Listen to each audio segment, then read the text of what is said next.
Hey guys, welcome back to the channel. This is the Santa Cruz Classic Criterium. I think it's like the 50th edition of this race. I won it back in 2021, I believe, and I'd love to win it again, but it's going to be a tall ask because we have serious competition. We have Cycle Sport Specialized, who won the day before this race at Cat's Hill Classic. Go check out that video if you haven't already. We have Team Mike's Bikes, very motivated, strong squad. We have Tayrun Elite. We have a lot of really strong riders in this field. And we're motivated. We are super motivated on VFR. We brought out, I think, 7 riders for this race. On VFR, that's Volet Factory Racing. We have strong breakaway riders. We have a couple of strong sprinters. And we have a tough course. Look at this thing. It's got a hairpin. It's got a climb. I'm not going to spend a whole lot of time for the first 80% of this race. I'll show a couple of highlights here. We had this crash by Alex, who said he was too aero. Accidentally overlapped at the bottom of the hill here. Thankfully, he was fine. In fact, he jumped back into the race. What an absolute stud. And you'll see him later on in this race doing work on behalf of his teammate. And then we had this crazy moment where we almost all wiped each other out on these cones. Oh, my God. And then about halfway through this race, they called a $100 preem. Now, funny thing about this preem is they said, we have a crowd preem for $100. And when you're kind of in the box and your heart rate's elevated and you hear crowd preem, you're thinking it's a lot of money. And don't get me wrong, $100 a lot of money, but I heard $400, not $400. So anyway, I was very motivated to win this $400, actually $100 preem. And I ended up, as you can see here, spending a ton of energy desperately trying to pass this rider, which I successfully did, but really punched my ticket in the meantime. So the reason I bring this up is field sprinter Andrew and I came into this race knowing it's going to be one of us.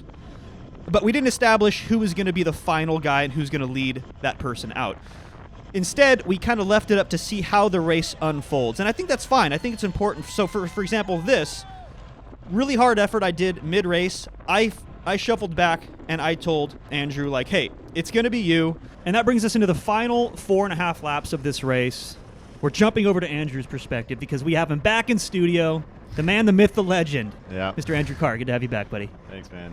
Good to be here. So don't get too excited, by the way. So as we discussed, the plan was if things come back down to a field sprint, it's you and me. And there's me saying, stay the F on my wheel. Because that was the decision, by the way, right there. Because you and I were like, I don't know. Jeff's it going to be you or Andrew's it going to be you?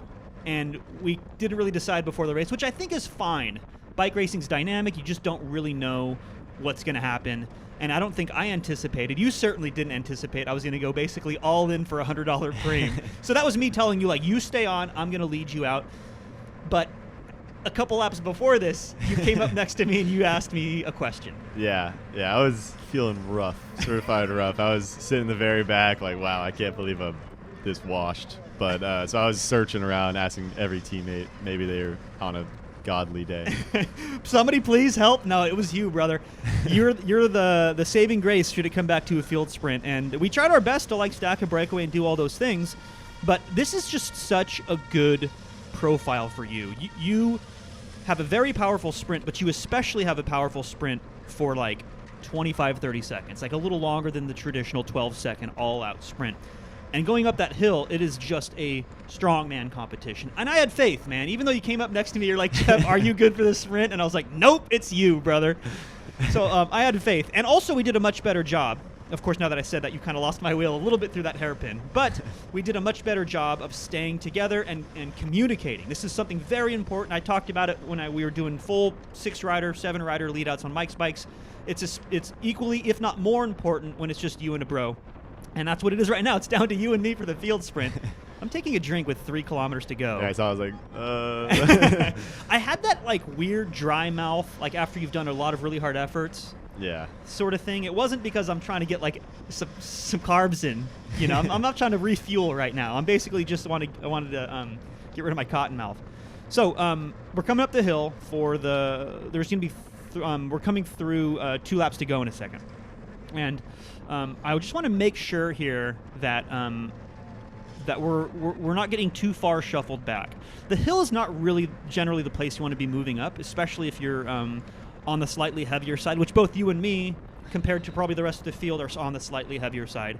But definitely want to stay on the right-hand side of the road. That's important because there was a small left-to-right component of the headwind up this section. This is not something right here I would normally do. Yeah. Pop out in the wind right there because it didn't look like much, but that was a pretty hard effort into the headwind. I know that you're on, though. You're doing a good job communicating. Are you starting to feel a little bit better about your legs for the final? Like, when did you start to think, oh, maybe I got this? Yeah, once we hit a couple sketchy, devious lines, the adrenaline started flowing, and I started to get kind of more and more locked in. But, I mean, I don't know. I know this is a good sprint for me, and I was pretty confident going in, and so once it kind of instinct takes over, you're good to go. Yeah, and you let one guy in here, which isn't that big of a deal. Especially, like, this is a good place to move up and make up ground at the bottom of this hill. Yeah.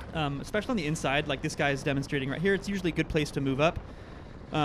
You are actually going to come kind of shoulder to shoulder with me here just for a second. I do think I pass you on the left again. Yeah. And right there, I told you, I don't know if the GoPro audio is going to pick it up. I'm like, dude, stay on. Like, like this is when it becomes crunch time because we're going to be coming into one lap to go here in a second. And teammate Victor pulls up. He had done so much work in the first half of this race.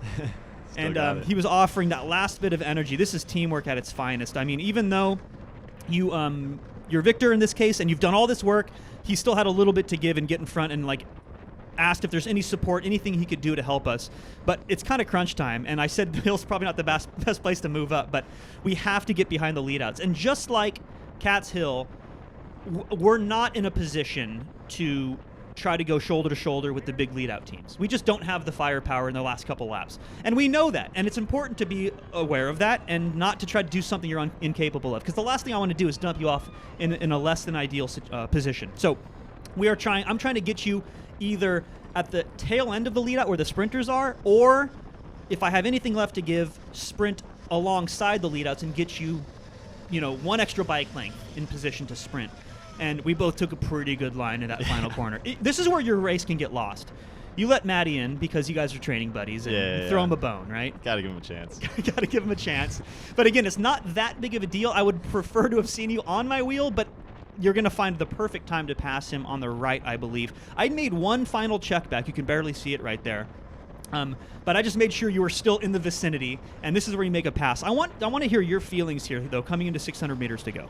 I honestly, all thoughts are gone, and I'm staring at your wheel. I'm not thinking about how I feel actually at all. I'm just waiting for the moment to go. But honestly, there's not much thought left. It's just kind of instinct and knowing that it's very close to the finish. I try to pass and get you up alongside the leadouts on the left. Tobin is like, not on my watch, and he closes the door on me. Now we come into the final corner up the hill. I'm to start my leadout on the left, but you're like, dude, I don't even need your leadout, bro. Like, hold my beer, and you pass on the right, which is the smarter move, by the way, because of that component, that left to right component of the crosswind. You are screaming right now. You are feeling the burn, dude. Long sprint, guys. Look at the numbers he's producing. Were you looking back at all, or you're just heads down? Head down. I couldn't really see where the line was. I was looking like 2 feet in front of me, but I was just holding on. Let's go! Pound it, Andrew. Yeah. So pumped on this win, man. We were due for a big one. I had faith. You know what this means, though? This means the next race you're only as good as your last result. You gotta follow up with another win, my man. All right. Well, hey, I appreciate you coming on. Always a pleasure. Yeah, thanks. And not if you guys want more Andrew. We know you guys want more Andrew. It's just a matter of when we're going to be at the next race together. But you are, in fact, going to Redlands. Yeah. I'm going to stick 7 days. So I'm going to stick a GoPro on Andrew's bike. That's a pressure's on now. Yeah. The GoPro gives you extra 20 watts. I've said it before. I'll say it again. We're going to have more content for you guys, so get subscribed. I appreciate you, and we'll catch you in the next one. Sweet. Yeah, thanks.